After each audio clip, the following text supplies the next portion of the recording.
hello guys, we are here to tackle economic development. We have 10 questions and we have to answer those.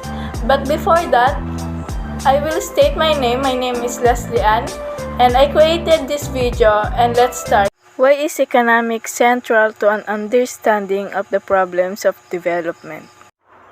Economics is central to understanding developing countries since these countries have extensive needs with very scarce resources necessitating difficult choices. Economics help us to interpret how country is developing. In every country, it has economic policies and it will determine if it fails or not when it performs. Economics also help us to determine and understand how finance is distributed, which way many people could borrow money and lend some of it. Is the concept of the developing world a useful one? Why or why not? In my opinion, as a student, we should stop using the concept of the developing. When we use the word developing, it's like we are not sure to use of it, and it's just a lazy act to still consider this to exist, and we have to classify the country more precisely. What do you hope to gain from this course on development economics? Studying the economic development, you will have the opportunities to apply the tools of economic analysis to the problems and challenges facing less developed countries, and to begin to understand why some countries have some able to go through a process of economic. I also hope to understand the economic development to have an ability to apply economic principles and models in business, finance, and the public sector. Briefly describe the various definitions of the term development encountered in the text. What are the strengths and weaknesses of each approach? Do you think that there are other dimensions of development not mentioned in the text? If so, describe them. If not, explain why you believe that the text of description of development is adequate. Traditional view of the term development means the rate of growth of a country's per capita income and GDP that is able enough to carry out production on a faster pace and able to feed its population. It also helps many people to make action help to increase the GDP growth, and it is also easy to be compared to any country. What is an understanding of development crucial to policy formulation in developing nations?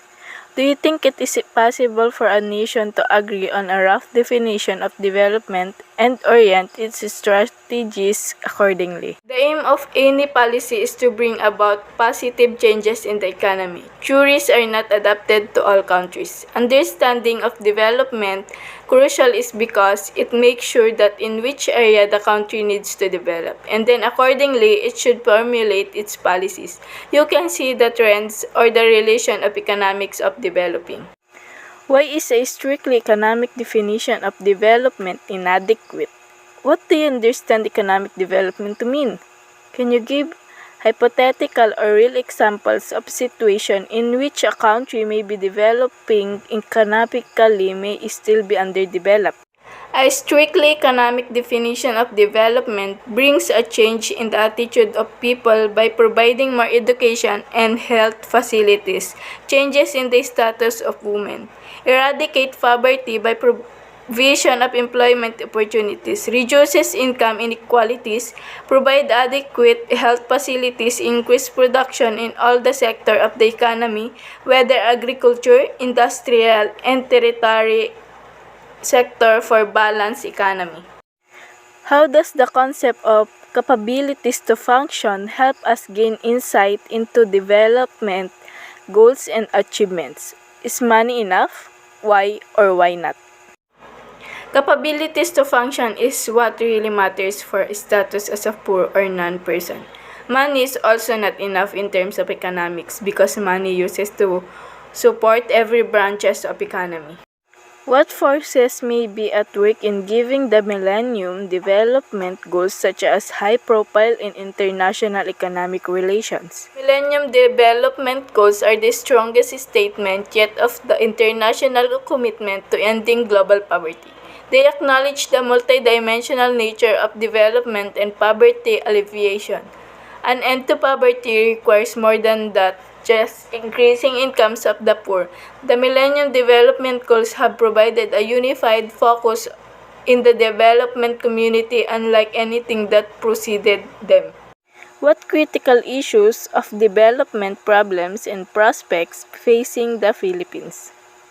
The main issue that facing up the Philippines is poverty increase in high level, especially at this moment that we are facing pandemic.